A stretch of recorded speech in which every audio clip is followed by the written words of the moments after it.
gambar seperti yang tadi ya, ada pungli ya, ada birokrasi yang berbelit-belit ya, ada ASN yang layanan publik yang tidak jelas memberikan layanan ya, kapan prosedur mekanismenya, kapan itu selesainya, itu tidak menggambarkan profesionalitas ASN. Jadi ini kembali lagi kepada kita, kalau angka-angka menunjukkan bahwa kita berada di kategori tinggi. Lanjut. Nah, saya lebih khusus lagi menjelaskan terkait kompetensi. Ya. Kompetensi dibagi menjadi 3 dimensi. Yang pertama teknis, pengetahuan, wawasan, keterampilan yang terkait teknis bidang Bapak Ibu sekalian di dalam melaksanakan tugas sesuai dengan jabatan masing-masing. Ya, ini didapat dari mana? Ya, ini pembelajaran secara online seperti yang sekarang Bapak Ibu mengikuti orientasi ya, atau mengikuti workshop yang dilakukan secara klasikal ya, tatap muka, atau mengikuti lokakarya, atau mengikuti pembelajaran secara e-learning, atau mengikuti pembelajaran secara hybrid. Itu contoh pengembangan kompetensi teknis ya. Jadi ini didapat melalui pelatihan-pelatihan atau pengembangan kompetensi tertentu ya. Bagaimana Ibu menggunakan teknologi ya di dalam, misalnya guru ya membuat satu metode atau bahan ajar yang berbasis AI contohnya. Itu bagian dari kompetensi teknis ya. Yang kedua, kompetensi manajerial. Ini terkait dengan integritas, kerjasama, komunikasi. Nah, ini melalui pelatihan struktural atau kepemimpinan ya. Ini yang seperti biasa kita laksanakan untuk pemangku jabatan di eselon 3, eselon 4 ya. Itu kompetensi, bagian dari kompetensi manajerial, lebih ke leadership, kepemimpinan. Lalu kompetensi sosial-kultural, ya ini berinteraksi dengan masyarakat, berinteraksi dengan kawan sesama P3K, dengan kawan-kawan PNS, ya artinya sharing wawasan, sharing knowledge. Ya, ini bagian dari kompetensi sosial-kultural. Lalu berinteraksi dengan masyarakat, ya, lingkungan sekitar, itu termasuk sosial kultural yang juga harus dikembangkan kompetensinya ya. Itu harus dilatih terus keterampilan itu. Jadi ini ada 3 dimensi, Bapak Ibu bisa lihat dari 3 dimensi ini. Lanjut. Nah, saya kembali menilai, tadi ada indeks profesionalitas. Sekarang ada survei integritas, penilaian integritas atau SPI yang juga sudah dirilis oleh KPK ya pada tahun 2024 ya, untuk melihat sejauh mana integritas ASN kita ya termasuk. Lalu secara nasional kita berada di 71,53 poin. Ini mengindikasikan kita masih rentan Indonesia terhadap praktek korupsi. Lalu tertinggi temuannya itu suap dan gratifikasi terjadi di kementerian lembaga termasuk di Pemda seperti kita. Lalu ada 90% suap terjadi di kementerian lembaga, 97% di kota kabupaten, dan 50% lebih pengguna layanan pengguna layanan publik maksudnya mengaku memberikan sesuatu kepada petugas dengan kesepakatan tanpa kesepakatan atau gratifikasi. Dan sisanya hampir 50% juga memberikan sesuatu dengan kesepakatan, ada janji ya untuk menerima sesuatu. Ya. Dan hasilnya SP tahun 2002 ini menggambarkan bahwa kita punya tantangan besar dalam integritas, khususnya di sektor pemerintahan. Bapak Ibu ya, kita semua punya tanggung jawab untuk ini. Ya, memperbaiki skor ini, meningkatkan integritas. Ya. Apa itu integritas? Ya, nanti kita definisikan ya, tapi secara sederhana itu menggambarkan kesesuaian antara pola pikir ya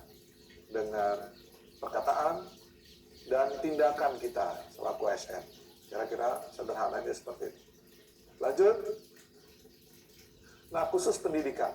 Ini mungkin Bapak Ibu di sini banyak P3K yang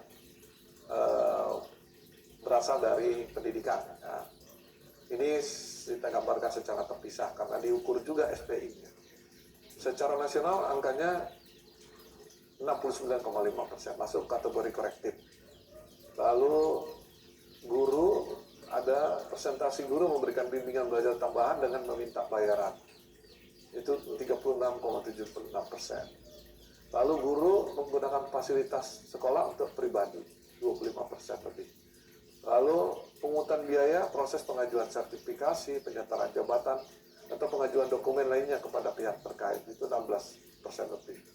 Lalu praktek pungutan yang dikenakan di luar biaya resmi dalam penerimaan siswa baru itu 12%. Nah, ini gambaran yang masih terjadi ya di lingkungan guru ya, yang Bapak Ibu ini perlu tahu ya, indeks survei SPI untuk pendidikan. Lanjut. Nah, berikutnya kalau tadi ada gambaran dari KPK ya, lalu ada juga dari salah satu lembaga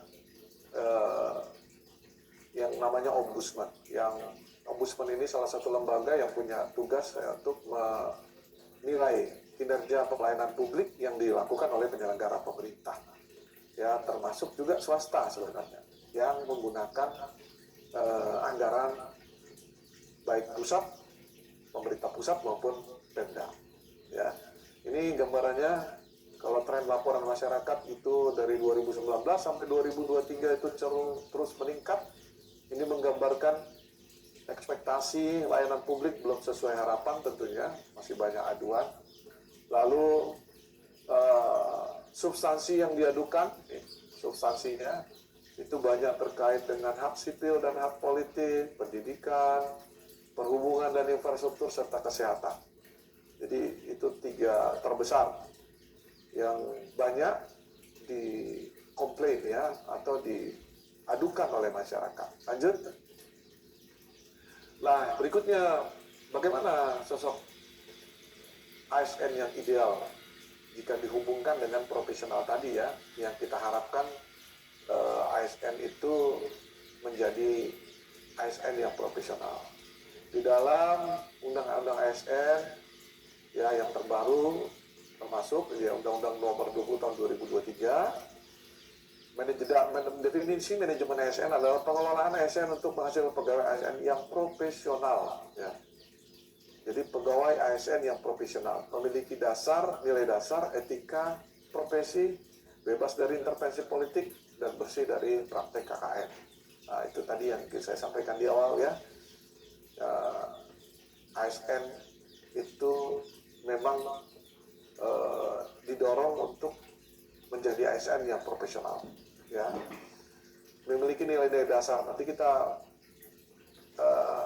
jelaskan kembali nilai-nilai dasar yang kemudian diterjemahkan menjadi core value berakhlak. Itu menjadi salah satu bagian dari profesionalisme kita selaku ASN. Lanjut.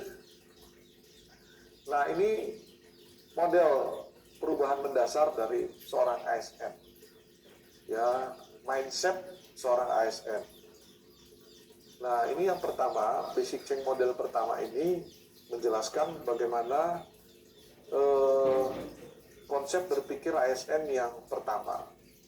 Ya, ASN yang melihat dirinya sendiri itu sebagai ASN yang akan nyaman sampai dia pensiun. Ya. Dan instansi juga nggak akan pernah mungkin dibubarkan. Dan kemudian dia menganggap ASN itu, ya melihat dirinya ASN yang penting status saja, status sosial sebagai seorang ASN. Nah, kalau sudah begitu cara melihat diri sendiri, how we see, maka what we do-nya, apa yang kita lakukan maka akan menjadi seorang yang ASN yang bekerja cukup biasa-biasa saja. Nggak perlu kerja lembur atau berlebihan, kerja keras untuk instansinya. karena kerja tak kerja yang penting gaji juga dapat, ya bekerja luar biasa juga toh nggak dapat penghargaan, nggak dapat reward, ya ngapain harus bekerja secara berlebihan, ya masuk jam kantor, pulang di jam kantor juga. Kalau begitu cara kita bekerja, ya maka apa hasil yang kita dapat? The result we get, ya. Maka birokrasi yang banyak dikomplain tadi, ya, birokrasi yang mempersulit, tak jelas, pungli, ya, lalu birokrasi yang tidak transparan, tidak adaptif, tidak responsif, ya, cuma hanya menghabiskan anggaran. Ini akan dihasilkan kualitas pelayanan publik yang seperti itu. Jadi bagaimana kita melihat diri sendiri, bagaimana kita bekerja selalu selaku ASN, dan apa hasil yang akan kita dapat, itu menentukan sekali bentuk layanan publik yang akan kita berikan, ya. Jadi ini konsep mindset ASN yang pertama. How we see, what we do, dan the result we get, ini sangat terkait, ya. Sekarang saya balik next, selanjutnya kita akan lihat bagaimana konsep basic change model yang kedua. Lanjut. Ya. Nah, kalau kita melihat diri kita, how we see, karir saya akan tergantung dari kapasitas saya, tergantung dari profesionalitas saya, tergantung dari kompetensi saya. Ya, semakin profesional saya atau semakin kompeten saya, maka itu akan menentukan kinerja organisasi saya. Maka saya harus belajar, maka saya harus ikut pelatihan pengembangan kompetensi, maka saya harus terus meningkatkan kompetensi saya selaku ASN. Kalau kita melihat diri kita seperti itu,